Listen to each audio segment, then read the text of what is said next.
घर में कभी भी पैरों को घिस के ना चले। अब जो नहीं जानते, अभी से मेरा चैनल है, उसके ऊपर ओके करो, सब्सक्राइब करो और मेरे से जुड़े रहो। बहुत सारी बातें ऐसी बताई है मैंने जो आप कल्पना नहीं कर सकते हो। हजारों बातें अंदर डाली मैंने वीडियो के माध्यम से, ताकि आप तक पहुंचे, आप उसका आनंद लो। कोई माइनस पॉइंट है तो उसको पढ़ाई के लिए, धंधे के लिए, घर की परेशानियों के लिए, मतलब बहुत सारी, जिसकी सगाई नहीं हो रहे, संबंध नहीं हो रहे, क्या कारण है क्या नहीं है, हाइट नहीं बढ़ रही उसके लिए मैंने बताया, पढ़ाई नहीं आ रही उसके लिए बताया, जॉब नहीं लग रहा है उसके लिए मैंने बताया, बहुत सारी चीज़ें बताई है। तो चैनल से जुड़े रहिए। घर में कभी भी पैरों को घिस के ना चले, मतलब चप्पल घिसो ना आप, ये इतना अशुभ माना गया जिसकी कल्पना नहीं है। मत घिसिए आप। कई लोग बोलते कि सोया था, सोते सोते ये मर गया। आपको पता है ये हार्ट अटैक क्यों आता है? हम गलत दिशा में सिर करके सोते हैं, गलत दिशा में। एक तो उत्तर दिशा रे माने कद्दीस आपका सिर मतलब सिराना नहीं होना चाहिए, और एक पश्चिम दिशा में। उत्तर दिशा में जो भी सिर करके सोता है उसकी खून की स्पीड इतनी तीव्रता से बढ़ जाती है, और दिमाग के अंदर तो बहुत पतली पतली नसें होती हैं, और कभी कभी ब्रेन हेमरेज हो जाता है। दूसरे नंबर, हाँ, उत्तर दिशा में नहीं करना चाहिए, पश्चिम दिशा में। सिर हमारा या तो पूर्व दिशा में या दक्षिण दिशा में। समझ में आई? दूसरे नंबर, मैं बच्चों से प्रार्थना कर रहा हूं, आपके मेमोरीज बढ़ाने के लिए सबसे पहले का करना करना पड़ेगा। एक तो मॉर्निंग में जब जल्दी उठो, सुबह जल्दी उठो। सुबह का 4:24 से 6 बजे तक का टाइम इतना ताकतवर बताया है जिसकी आप कल्पना नहीं कर सकते। जो 32 दिन में पढ़ा हुआ याद नहीं रहता, वो सुबह ब्रह्म मुहूर्त में पढ़ने से याद रह जाता है। समझ में आ रही है? अपो कितना बेगा उठो बेटा। आपको पता है जब सूर्य नारायण निकल जाते हैं ना, उसके बाद तो स्नान करना भी शास्त्रों में पाप बताया गया है। पर आप तो हिना नहीं 11 बजे करो। चलो स्नान मत करो, कोई बात नहीं, उठ तो जाओ, सुबह जल्दी तो उठ जाओ एक बार। हम तो भाई कितनी भी अगर नींद आ रही है, कुछ भी हो जाए, सुबह का समझौता तो नहीं करते भाई। सुबह तो जगना तो जगना, ये ध्यान रखें। पर क्या करें, अपने शरीर ही जब दुश्मन बन गया। कभी भी बुजुर्ग लोगों को देखना, सुबह सुबह जल्दी उठ जाते हैं, मतलब पता नहीं, इनको उठाने की जरूरत भी नहीं पड़ती। और घर में माने आपने उठाने की जरूरत पड़े? माता बहनों, आपको उठाने की जरूरत पड़ती क्या? था तो ऑटोमेटिक 5 बजे ड्यूटी चालू। दूसरे नंबर, अगर आपको पढ़ाई करनी है तो क्या करो, किसी से सुनो, चर्चा करो अपने मित्रों के सामने, जिसकी भी पढ़ाई करनी है, जिसका आपको एग्जाम्स देना है, उसके बारे में चर्चा करो, एक दूसरे से सुनो, रिपीट हो जाएगी और वो चीज आपको बहुत बड़ी काम आ जाएगी। मोबाइल पे ध्यान कम कर दीजिए। एक गर्भवती महिला जैसा वर्चस्व रखती है वैसे उसकी संतान होती है। अभिमन्यु ने सुभद्रा के गर्भ में चक्रव्यूह तोड़ने की रचना सुन ली थी और वो सीख गया। मेरी बात पे विश्वास नहीं है आपको ना? शायद नहीं करोगे। एक काम करना, प्रयोग कर लेना। जब पहली बार कोई गर्भवती में स्त्री बने तो उसको क्या करना है, खूब तो देखनी फिल्म में, जब गर्भवती होवे तो डायरेक्ट भगवान की शरण में चले जाना, हरि कीर्तन करना, कथाओं में जाना, भगवान के भजन गाना, सबसे मीठे बोलना, अच्छो भोजन करना, टाइम माते सो जानो, टाइम माते उठनो, फिर देखना दूसरा वो बच्चा कैसा होगा। आप कल्पना भी नहीं कर सकते।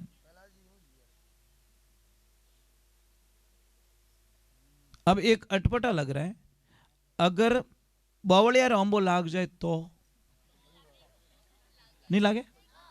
पक्को नहीं लागे? लागो तो बताऊं मैं प्रमाण ही दे देता हूं। हिरण्याकश्यप कैसा दुष्ट था? इतना दुष्ट था कि राम जी रो नाम बिना मुंडा के कोई लेनो ही नहीं, ले तो मौत, डायरेक्ट उसको मार दिया जाए। वो ये कहता था कि सिर्फ मेरा नाम लो, मैं भगवान हूं।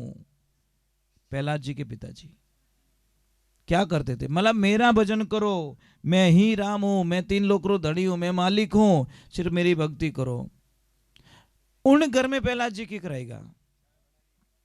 ये तो अटपटा ही लग रहा है ना। आए कैसे? उनकी जो मां थी कयादू मैया भगवान का भजन करती थी, पर अपने पति को पता नहीं था। उसके पति को थोड़ी पता था कि ये भगवान का भजन करती है। जब हिरण्याकश्यप ब्रह्मा जी की भक्ति करने के लिए, तपस्या करने के लिए चले गए, तो कयादू ने उनको तिलक निकाल के विदा किया। एक ध्यान रखना देवियों, कोई भी काम आपके पति कोई शुभ कार्य के लिए जा रहे हैं, चाहे सगाई के लिए जा रहे हैं या बिजनेस के लिए जा रहे हैं, चाहे यात्रा के लिए जा रहे हैं, जो कोई खेत में बीज वावने वास्ते जा रहा है, कोई भी काम करने वास्ते जा रहा है, तो आप अपने पति को तिलक निकाल के भेजो।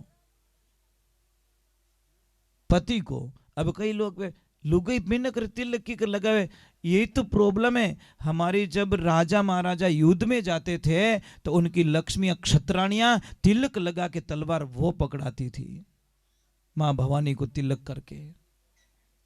समझ में आ रही कि नहीं आ रही?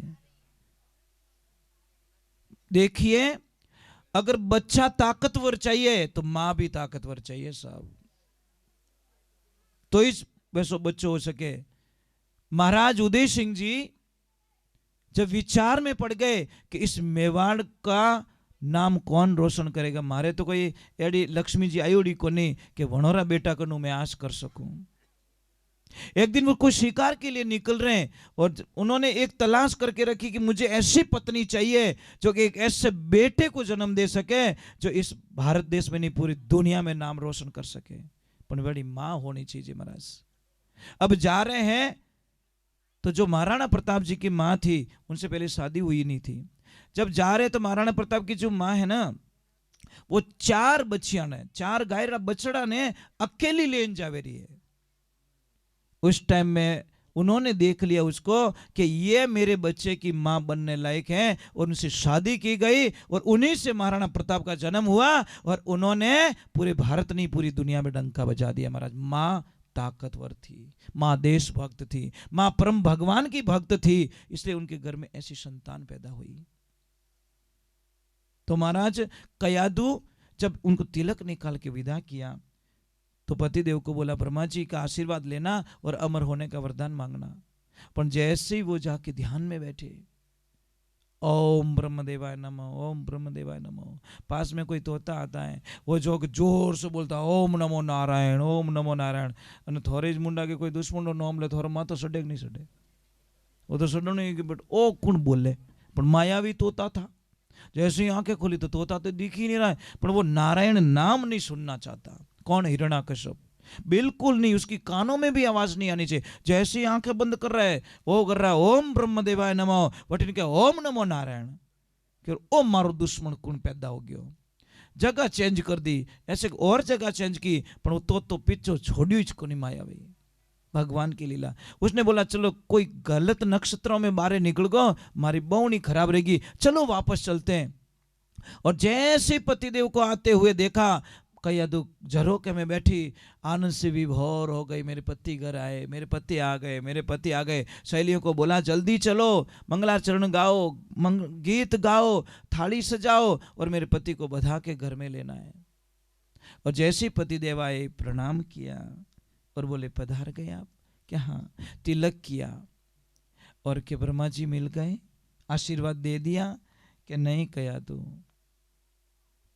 नहीं, मतलब नहीं मिले ब्रह्मा जी कि नहीं? तो क्या हुआ, अरे कयादू, मैं जैसे ही ओम ब्रह्मदेवाय का जप कर रहा था, पता नहीं कौन सा कौन, राम जाने कौन, वो एकदम ओम नमो नारायण, ओम नमो नारायण कोई बोल रहा था। तो मैं नारायण का नाम तो नहीं सुन सकता, नारायण का नाम अपने पति के मुखारबिंद से सुना। कयादू अंदर से नाचने लगी, बाहर तो नहीं नाच सकती क्योंकि पति को नारायण नाम से नफरत थी, पर कयादू नारायण की भक्ति करती थी, इसलिए अंदर से नाचने लगी कि हे नारायण, मारा पति दे भूल में ही आपरो नाम ले लियो, आज मैं धन्य हो गई, आज मेरा जीवन सफल हो गया। तो कयादू बहुत ज्ञानी थी और प्रेम से बोली, पति देव बताओ ना वो तोता क्या बोल रहा था।